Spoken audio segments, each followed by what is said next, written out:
hapon po, no? Sir Richard, Emmeline, at sa lahat po, no? 14. 14 kayong lahat, no? Una sa lahat, no, gusto kong malaman, ano po yung nature ng inyo pong trabaho? Sa construction po. Okay. Painter. At gano'n na po kayo katagal dito sa employer po ninyo? Ako- Magto 2 years ako sa September. Siguro. Okay. 2 years.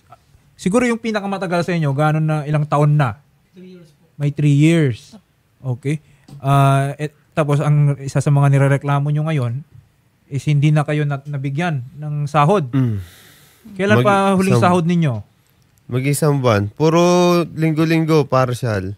Halimbawa, sinakad kami ngayong linggo na ito, kalate. Siyempre, sa usunod na linggo, asahan namin, 1 linggo at saka yung kalate na naiwan. Ang ginawa, kinalati pa yung kalate. Siyempre, anong... Gawang installment pa. Naging 1/4 po. Okay. Ilang buwan na yung atrasado na sahod ninyo? Mga 1 buwan. Ganun. 1 buwan. Anong rason? Hindi daw nakakabiling. Wala bus kami ron kasi. Kumuha siyang tao, kailangan. Pinagtrabaho niya, kahit hindi siya nakakabiling, may pang ano siya. Correct. Wala man lang nasabi kung kailan na mabibigay yung Wala. sweldo ninyo? Parang wala nang balak ibigay. Wala kayong 13-month pay? Wala po. Sa holiday. Yung holiday premium? Ano po? Wala. Kasi pag Saka holiday, 30. alam nyo naman yan, depende sa holiday, merong double pay. Meron Yes, sir. 30%. Parehas wala. So wala.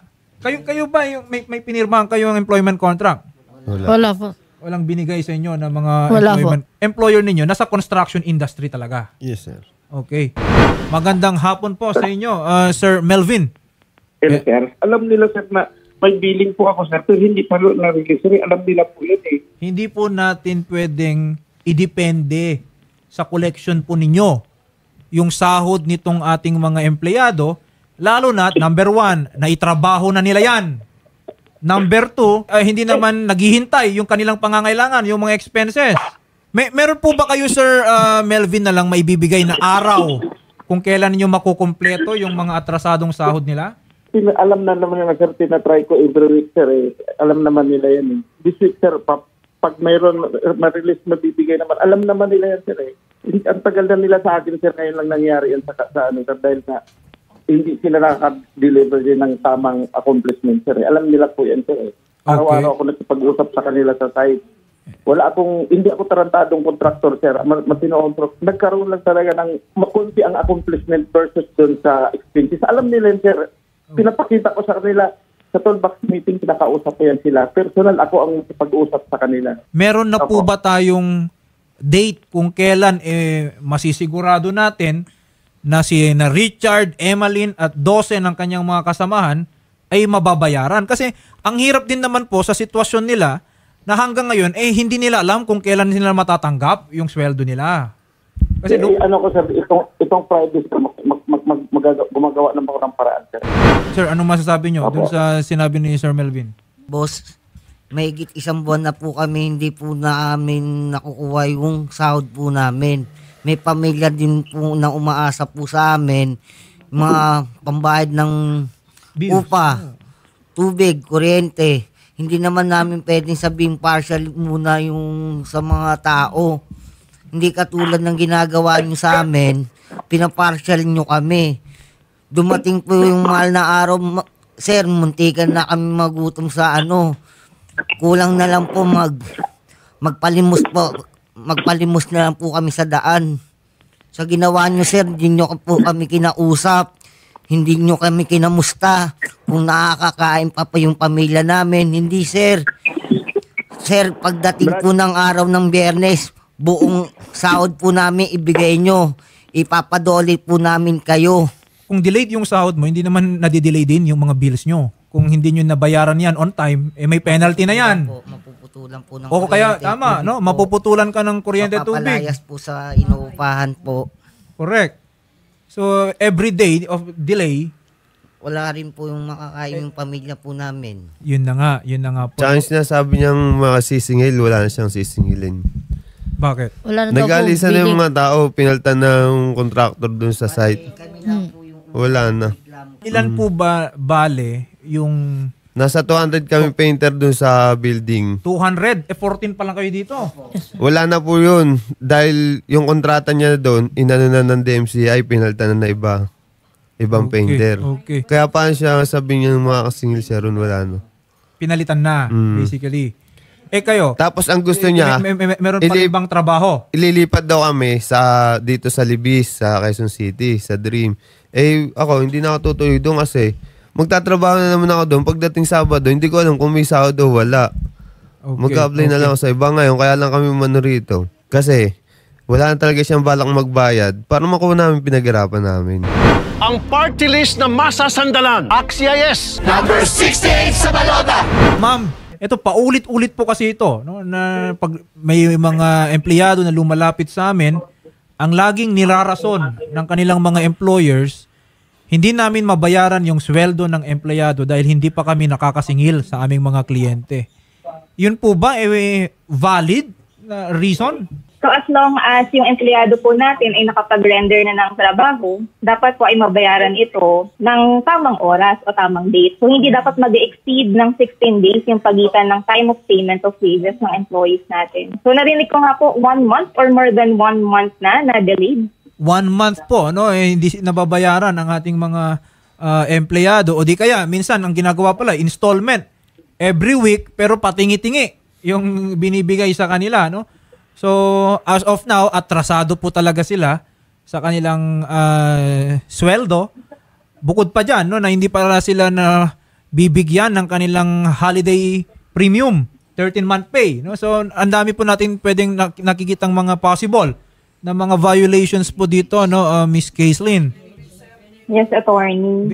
Pati pala yung mga contributions, SSS siguro, Pag-ibig, or PhilHealth. Wala. Yung iba kasi, sir, kinakaltasan, yung iba hinulugan, yung iba hindi. Opo, no. So, Miss Caitlin, paano po usually yung ating procedure po patungkol po sa mga ganitong reklamo? Yung first pong ginagawa namin, we would like to validate their issues and concerns. So, ibig pong sabihin, isa-isa namin silang interviewin or kapag-fill out ng affidavit to determine, kasi syempre iba-iba yung date hired. Lalo na meron palang concern about 13th month pay and holiday pay. There's a chance kasi na magkakaiba talaga yung computation sa kanila. Opo. So, validation muna, date hired, ano ba yung status nila sa company. Then, bibigyan namin sila ng options. So, they can either request for conciliation mediation, mag-set kami ng conference para magharap sila ng employer nila. Or yung iba naman, they prefer inspection. So, it is up to our employees, yung mga nandyan po sila, ma'am and sir, kung ano po yung preferred nila na maging action. Pero first step is to validate their issues and concern individually. And we will make the necessary computations ng bawat empleyado kung magkano yung entitlements nila. Tama po ba? Ano sir, depende kung ano yung pipiliin nila dun sa choices. Kasi if it is conciliation mediation or Senate conference, magdedepende tayo dun sa magiging meeting nila with the company. There's a chance kasi na magbayaran during the conference. Wherein magpe-present yung employer nila based on their record. Pwedeng yung employer ang mag-compute at i-confirm or i-acknowledge naman ng ating employees yung computation. Yes. No? And we are hoping, Miss Caitlin, na sana hindi na magtagal etong ating employer mabayaran na lang even at that early level pa lang, no, ng proceedings. Kasi kung tatagal to, siyempre, tataas din, no, yung kanilang magiging liability. Baka nga lumabas pa lalo lahat ng kanilang mga violations. Narinig ko nga po, 14 pa lang na employees yan. Pero we're looking at about 200 plus pa lang. Opo. So, asahan po ninyo, Miss Caitlin, dudumugin kayo dyan sa tanggapan ninyo. Sige po, we'll prepare for that po. Hintayin na lang namin kung ano yung decision ng ating employees. Kasi our office are open naman every day, Monday to Friday, within office hours. They can go and file a complaint and we will cater to them or we will talk to them po. Okay. Miss Caitlin Quinanes, maraming salamat po and we will coordinate po sa inyong tanggapan just in case na hindi pa rin mabayaran po itong ating mga empleyado. Narinig nyo naman po, no, na kinonfirm ni Miss Caitlin from a Senior Labor and Employment Officer po ng DOLE natin na yung sweldo ng ating mga empleyado ay hindi nakadepende dun sa singilan ng bossing. Ibig sabihin, hindi yun kondisyon. Okay? Hindi pwedeng sabihin na mamaya na kita bayaran ha kung nakasingil na ako. Hindi. Kasi sa batas po natin, yung karapatan nyo sa sweldo ninyo, okay, Naging karapatan nyo yan nung trinabaho nyo na. Okay? Sabi ninyo, trinabaho naman. Hindi naman kayo dinedeny. Wala naman nagsasabi na ba't kita babayaran? Absent ka ng 1 buwan. Wala naman ganon.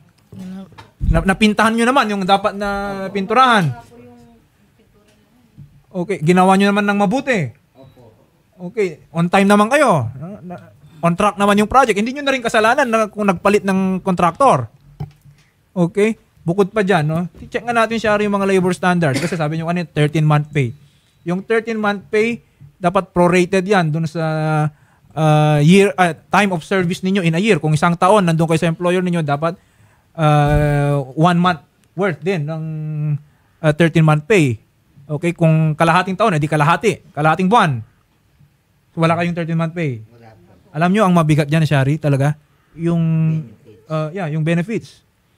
Kasi kung yung mga Pag-ibig, PhilHealth, and SSS, kung di yan nahulugan, mabigat-bigat yung parusa niyan. Yung mga ibang tao niya, Muslim, galit na. Hindi siya nagpapakita sa site. Siyempre ako lead man. Ako nga pagbubuntungan ng kukuyugin ako eh. Kumbaga, tapos nung nalaman niya yun, nabalitaan niya, wala man lang siyang tawag sa akin kung kamusta, ano ba nangyari. Wala. Sasamahan po namin kayo sa office po ni Ma'am Kislin, no, sa Dole, Makati, Pasay, para po makapaghain po kayo ng complaint, and maiharap din po sa atin, no, si Mr. Melvin Ongayo, yung owner po ng Melroshan Construction Corporation. Salamat po at magandang hapon po.